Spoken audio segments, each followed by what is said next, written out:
Well, hello there. Welcome to the very first installment of Sip Tea with Ella, where we discuss the latest and hottest celebrity gossip, all while learning English expressions. The tea is piping hot. Cheers, mate. On today's menu, we have none other than the canon event that is Taylor Swift allegedly dating famous footballer Travis Kelce. My FYP yesterday was inundated with Taylor Swift, Travis Kelce, famous football team, the Kansas City Chiefs, and I'm not complaining about it. Before we get on to the video, I would just like to quickly introduce myself. Hi. My name is Ella. I'm a full-time English teacher that specializes in devising a systematic approach to learning English. So if you've been struggling with English speaking for a while, or you're a beginner, you just don't want to waste time and you want to take out all the guesswork, I offer private one-on-one classes as well as self-study guides and courses. So if you're interested, take a look at my profile and you'll gain access to all my stuff. Just a little shameless plug. Now let's get on with the video. So a little backstory to provide some context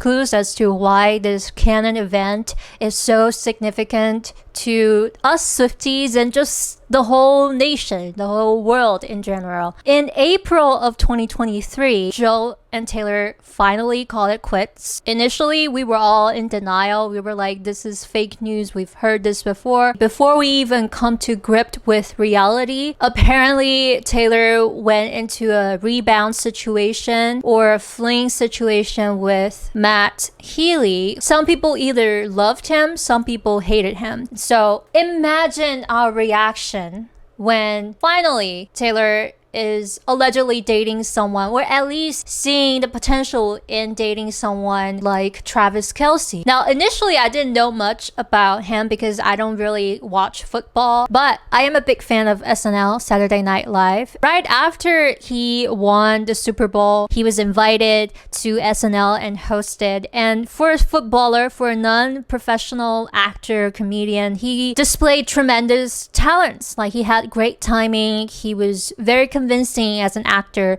Like, if you had told me he was a professional entertainer, I would have believed you. So I could see his charm. He's not just some macho tough guy to me. And plus, like, the man is very stylish, very strong, very manly. And so myself, as well as the whole nation, the whole world, anyone who likes football, anyone who likes Taylor, are just rooting for the couple. Not only rooting, but I feel like we're all healing. It's not just enjoying regular tea for us, because we've all dated crusty, dusty ex-boyfriends, ex-girlfriends, ex-partners that were either ashamed of us or were intimidated by us, aren't willing to talk about us in public, always want to diminish our lights, dim our lights. I definitely felt that that was the case with so many of Taylor's exes. So when you have a very successful man, a very famous man who is not only comfortable with the limelight, but embraces it in a healthy way, at least it has the key elements of success. And so that's what a lot of people, even people that don't really like Taylor or don't care about football, identify with. I personally couldn't be happier. I think they're gonna make it. But now I want to move on to the whole internet's reflections, and the memes that come with the events are even funnier and more significant than just the news itself.